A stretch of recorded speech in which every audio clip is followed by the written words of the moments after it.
তুমি প্রচ্ছদে রং দেবে শব্দে বরং। ছোট পর্দার জনপ্রিয় অভিনেত্রী সাদিয়া জাহান প্রভা সম্প্রতি একটি পডকাস্টে হাজির হয়ে নিজের অতীত জীবনের নানা কথা বলেছেন।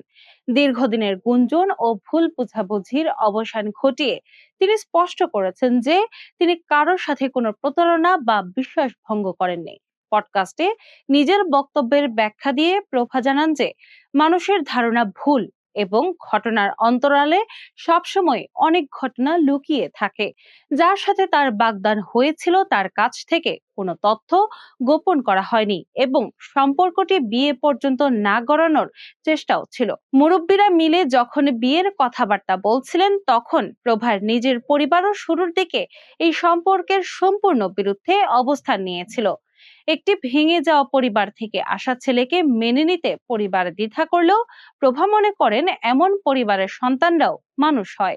বাগদান হয়ে যাওয়ার পর সেই সম্পর্কটিকে ভেঙে ফেলা মোটেও সহজ ছিল না এবং তাদের মধ্যে প্রায় 9 থেকে 10 মাসের একটি বড় দূরত্ব ছিল। সেই দীর্ঘ দূরত্বের সময়ে তাদের মাঝে ব্রেকআপ এবং প্যাচআপের মতো নানা ধরনের জটিল সেগমেন্ট বা পরিস্থিতি তৈরি হয়েছিল। প্রভা জানান যে তিনি নিজের সততার জায়গা থেকে সবসময় অপর পক্ষকে তার সম্পর্কের সমস্ত বিষয় পরিষ্কারভাবে জানিয়ে রেখেছিলেন। হুট করে কোনো এক সকালে তিনি কোনো সিদ্ধান্ত নিয়েছেন বা প্রতারণা করেছেন বিষয়টি মোটেও তেমন ছিল না বলে তিনি দাবি করেন। সমালোচকদের উদ্দেশ্যে প্রভা বলেন যে যারা তাকে সত্যি ভালোবাসেন তারা তার কষ্ট অনুভব করতে পারেন এবং তাদের ব্যাখ্যার প্রয়োজন নেই।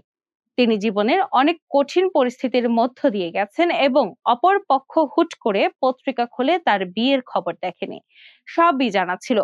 ব্যক্তিগত জীবনের এই ঝড়ো অধ্যায় নিয়ে এতদিন নানা গুঞ্জন থাকলেও প্রভা এবার নিজের সততা ও লয়ালিটি সবার সামনে তুলে ধরলেন। তার এই অকপট স্বীকারোক্তি ও আত্মপক্ষ সমর্থন সামাজিক যোগাযোগ মাধ্যমে এবং বিনোদন পাড়ায় নতুন করে বেশ আলোচনার জন্ম দিয়েছে।